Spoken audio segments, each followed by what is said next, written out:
Hare Krishna.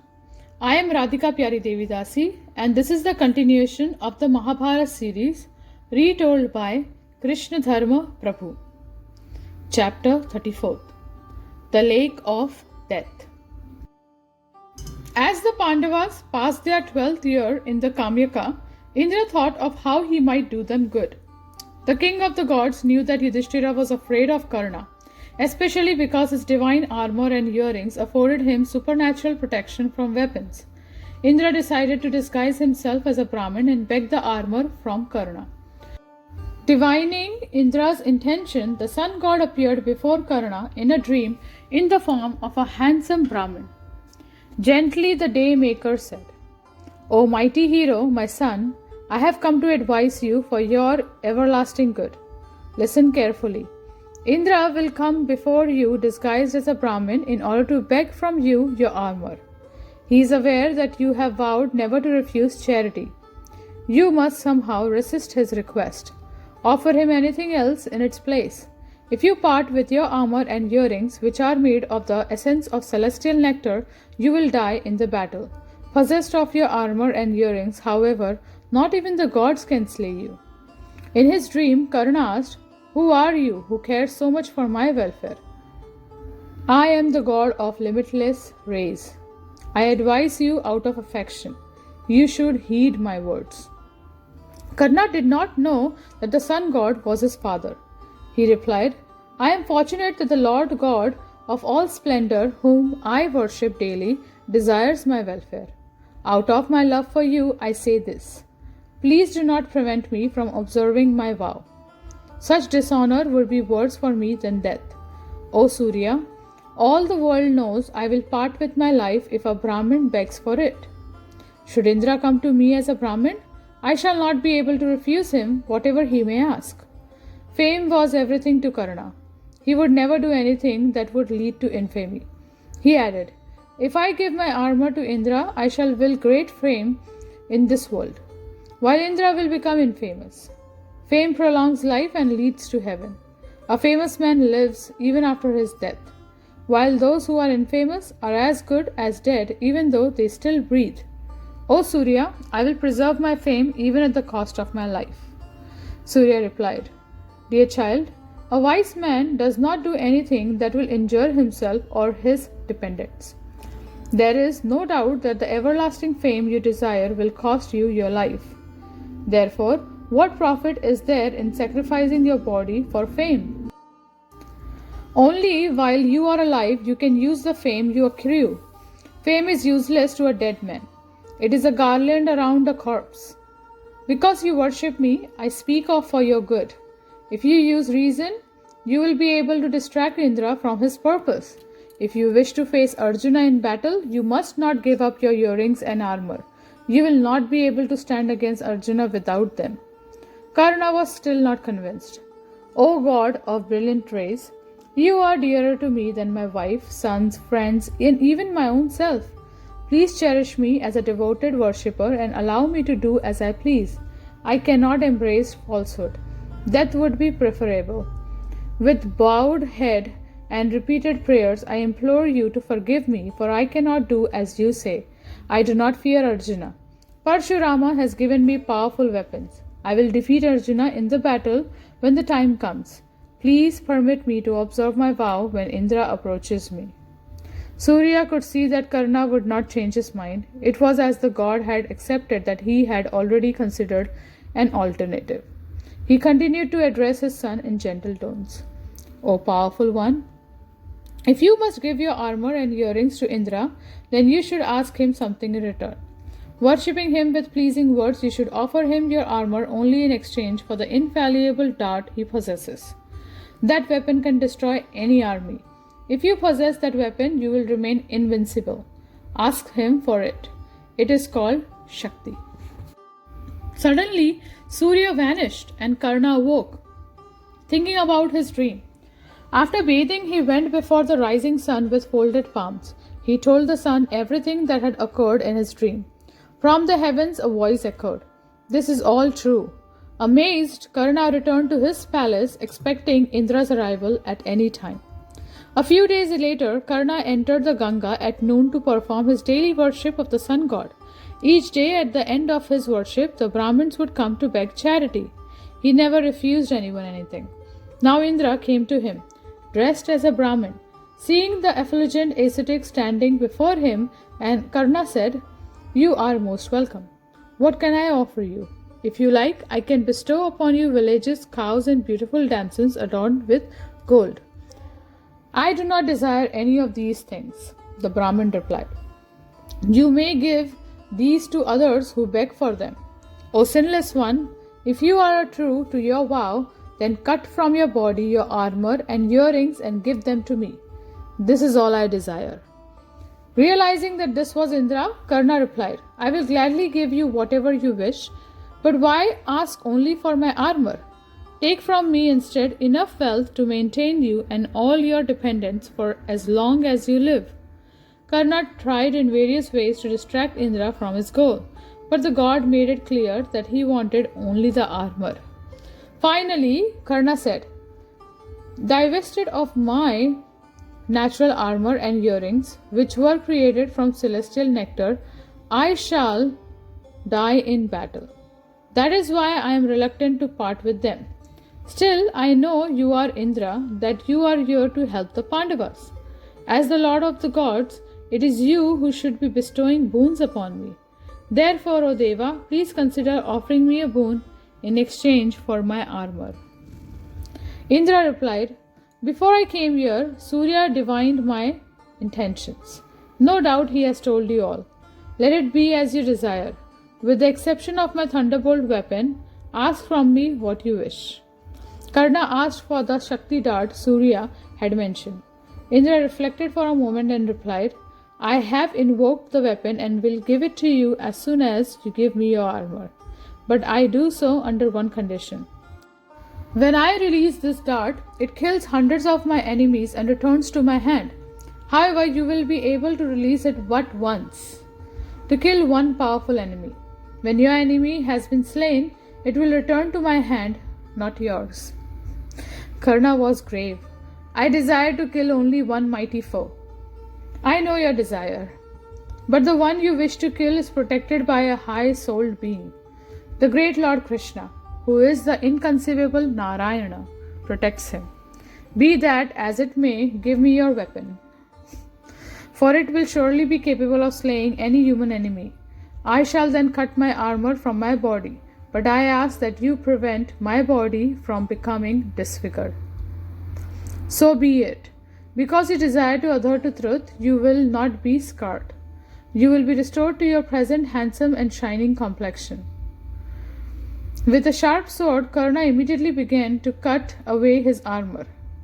Seeing Karna smiling through the pain, the gods and demons roared like lions and beat celestial drums. A shower of heavenly flowers fell upon Karna as he took off the armor and earrings and handed them, wet with blood, to Indra. Then Indra gave Karna his weapon, saying, "Do not use this unless you face the gravest danger. Otherwise, it will fall upon you."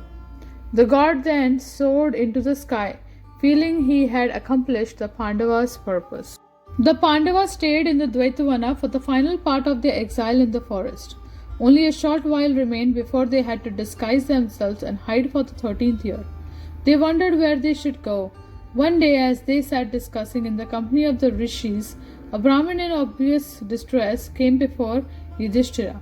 He explained that a deer had caught hold of the sticks he used to light his sacred fire and taken them into the forest.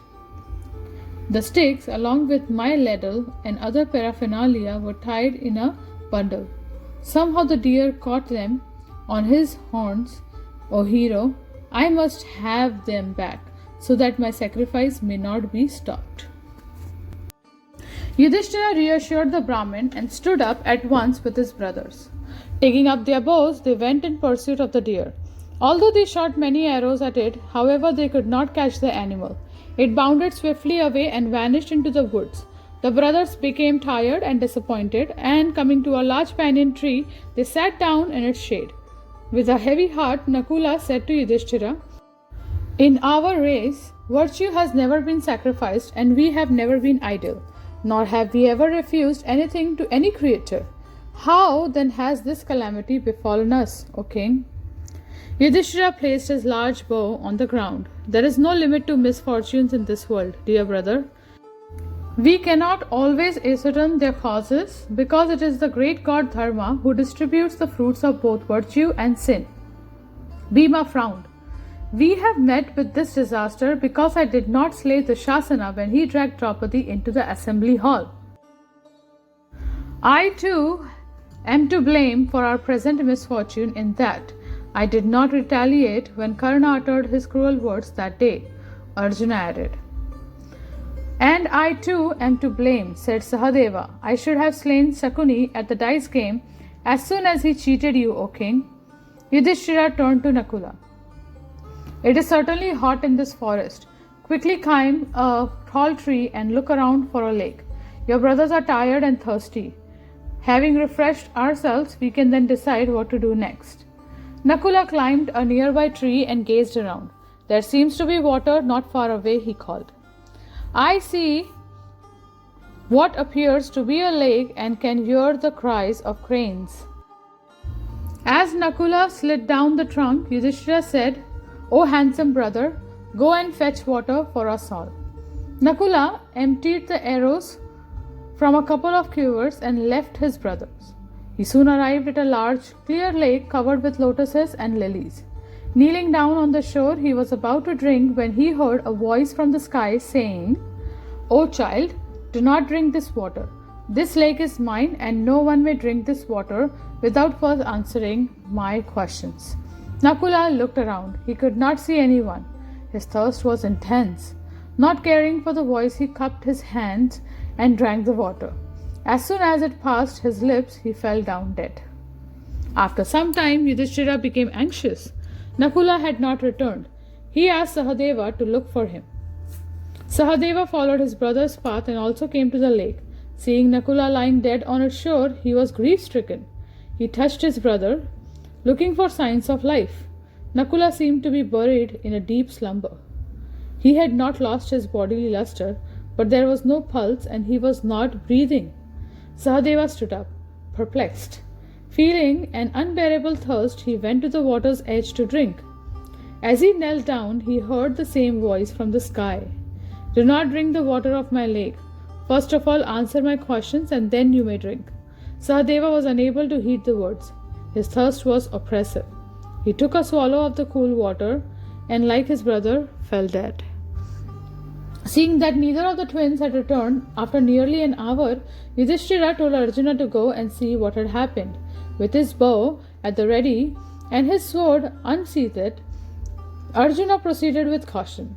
Finding the twins lying on the water's edge, he was seized with pain. He ran over to them and knelt by their sides. There were no signs of life. Arjuna was amazed. Who could have killed them? There was no indication of a fight. Arjuna looked around but saw only the trees moving in the breeze and the water birds on the surface of the lake. He went down to the water's edge to slake his thirst, and again the voice resounded from the sky. O Partha, do not attempt to drink this water by force. It is mine, and you may only take it after answering my questions. Arjuna shouted up to the skies, Come into my presence and prevent me. You will not speak in this way again when you are riven by my arrows. He immediately released countless arrows which, empowered by mantras, were capable of hitting an unseen object. Arjuna filled the sky with arrows, darts and javelins. Again the voice spoke. Your exertions are useless.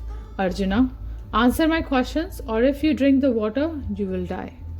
Disregarding these words, Arjuna took a sip of water and fell dead alongside his brothers. Almost another hour had passed. Yudhishthira felt increasing anxiety. He now sent Bhima. O tormentor of foes, we have been seated here for a long time awaiting our brothers. I think you should find them and bring them back. I shall wait here. Bhima nodded and rose, running quickly along the path to the lake. When he saw his three brothers lying there, he was astonished. Surely this was the work of a powerful Rakshasa. It seemed hardly possible that any being could have slain Arjuna and the twins.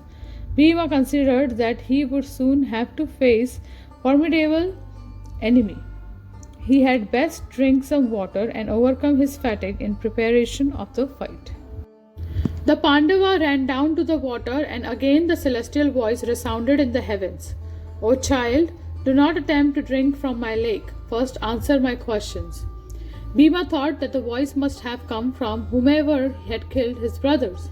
He looked around angrily. That wicked being would soon repent his vile act. Not caring for his warning, Bhima plunged his face into the water and drank. Like his brothers, he fell to the ground, dead. Alone Yudhishthira waited, but when Bhima didn't return, his mind was filled with foreboding. He thought it impossible that Bhima and Arjuna could be overcome in battle. Where were they? Perhaps they had found celestial delights by the lake and were enjoying them together. No, they would surely not neglect their duty. They had received his order and knew he was waiting. The Brahmin's paraphernalia also still had to be recovered. Something must have happened to prevent them from returning.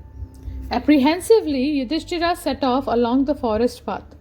Passing by trees covered in blue and red blossoms, Yudhishthira approached the lake. The warbling of birds and the hum of bees resounded in his ears as he moved quickly through the woods. Within a short time he came to the lake, which seemed to him as it had been transported from Indra's abode. It was covered with lotuses and surrounded by blossoming trees and varieties of wild forest flowers. By the side of the delightful lake, however, Yudhishthira saw his four brothers fallen to earth, resembling the four Lokpals fallen from the heavens at the end of an age. Yudhishthira ran to his brothers and fell to the ground by their side. Breathing heavily, he shed tears of grief. He lamented loudly, his voice echoing from the tall trees around the lake. O mighty armed Bhima, you swore you would break Duryodhana's thighs in battle. Of what value is that promise now?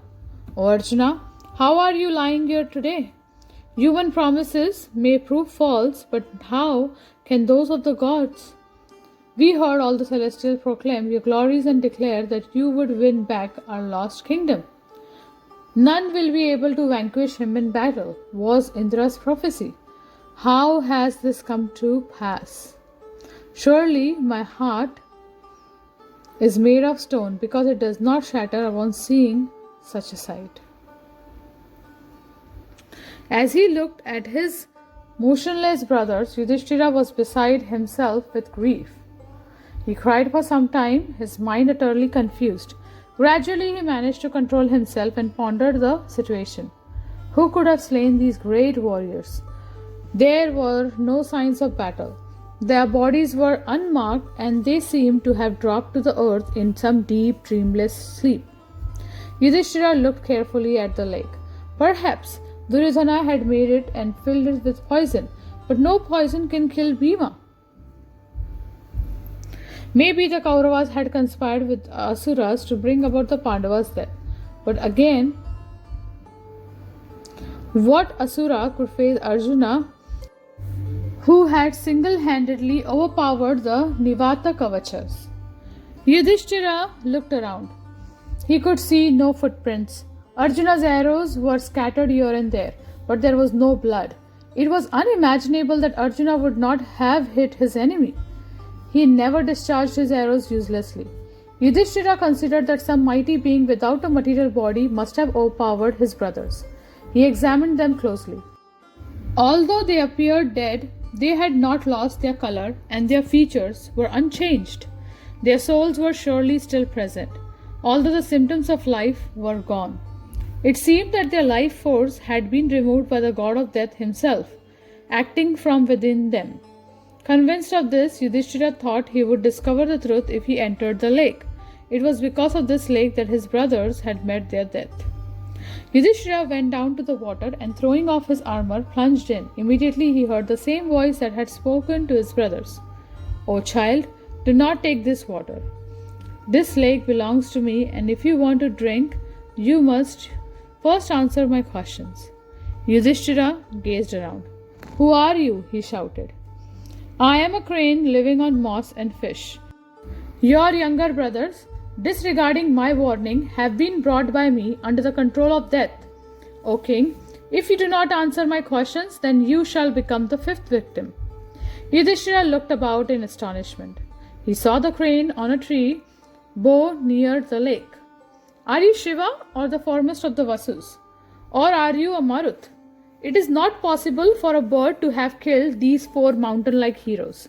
O strongest of all those endowed with strength, you have achieved what even the gods, Gandharvas and Asuras could not do.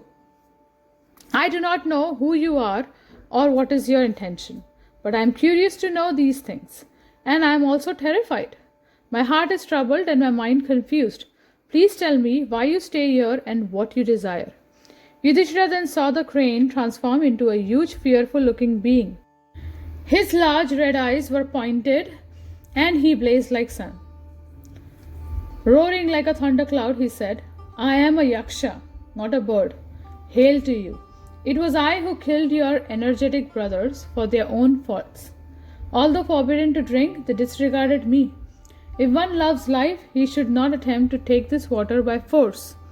The lake is mine and one may take its water only after answering my questions. O Yaksha, I do not wish to take what is yours. I shall try to answer your questions with the best of my ability. Please ask me what you will. The Yaksha began to place questions before Yudhishthira.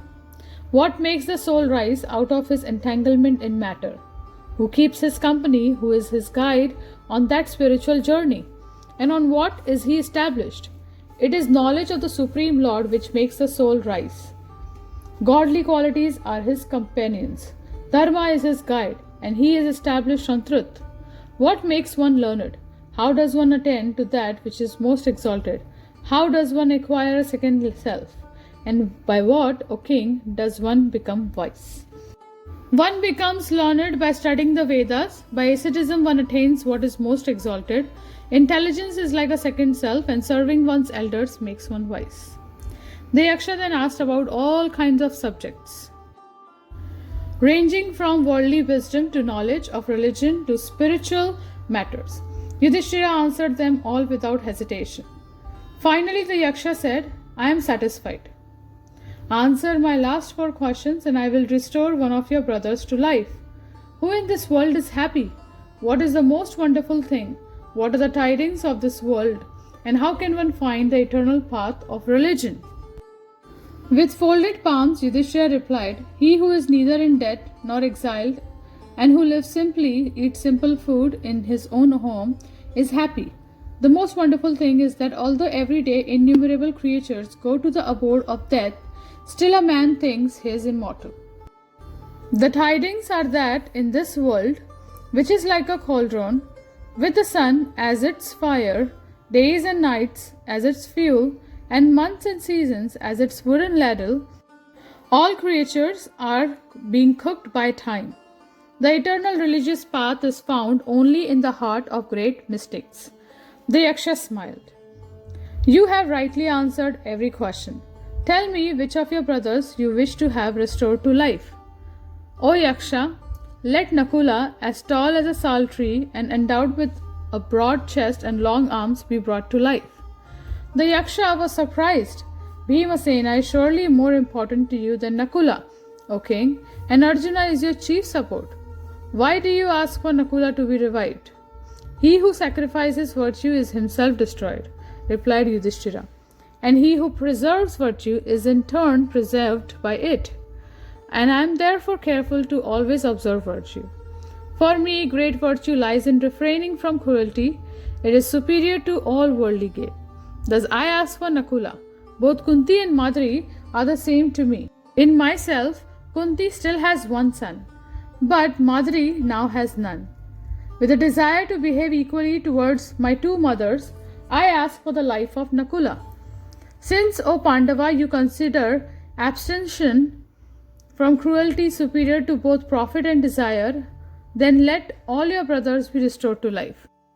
As the Yaksha spoke, the four brothers rose from the ground as if from a sleep. They felt refreshed and free from hunger and thirst. Yudhishthira then asked the Yaksha, Who are you, O great being, who assumes the form of a crane? Tell me in truth your identity. Are you a god? Perhaps you are my father himself. Yudhishthira had guessed correctly, and the Yaksha replied, I am indeed your father, O best of the Bharatas. Know me to be Dharma. I have come here with the intention of meeting you. Fame, truth, self-control, purity, simplicity, charity, modesty, steadiness, asceticism and celibacy are my limbs. I am reached by abstention from cruelty, impartiality, peacefulness, asceticism, purity and humility. You possess all these qualities, dear son. By good fortune, you have conquered your mind and senses and practiced virtue. I wanted to test you and I am fully satisfied. Ask me for boons and I will bestow them. Those who are ever devoted to me need never experience misfortune. Yudhishthira bowed respectfully before his father and said, My first desire is that the Agnihotra of the Brahmin whose fire sticks were lost not be destroyed. O son of Kunti, it was I in the form of the deer who carried away those sticks. I shall return them to you. Ask for some other boon. Yudhishthira thought carefully and said, The 12 years of our forest life are now complete. For the 13th year, we must live incognito. Please grant that no man will recognize us during that time. So be it. Even if you wander about in the world as your actual selves, you will not be recognized. Through my favor, you will lead a secret incognito life in the city of Virata. Now take these fire sticks and ask me another boon. I am not satisfied with conferring only these two favors. O Yudhishthira, you should know that I begot you. Vidura, your friend and well-wisher, is also a part of myself. Dharma handed the sticks to Yudhishthira, who replied, O God of gods, it is enough for me that I have seen you. To please you, however, I will accept one further boon. O Lord, grant that I may always overcome avarice, folly and anger, and that my mind be always inclined towards charity, asceticism and truth. Dharma smiled and said, By nature you are gifted with these qualities, O Pandava. You are already the embodiment of virtue. But I grant your desire. The god then disappeared, leaving the 5 Pandavas standing together on the shore of the lake. In wonder, they returned to their hermitage with the Brahmin's fire sticks. Thus ends the 34th chapter of the Mahabharata series, The Lake of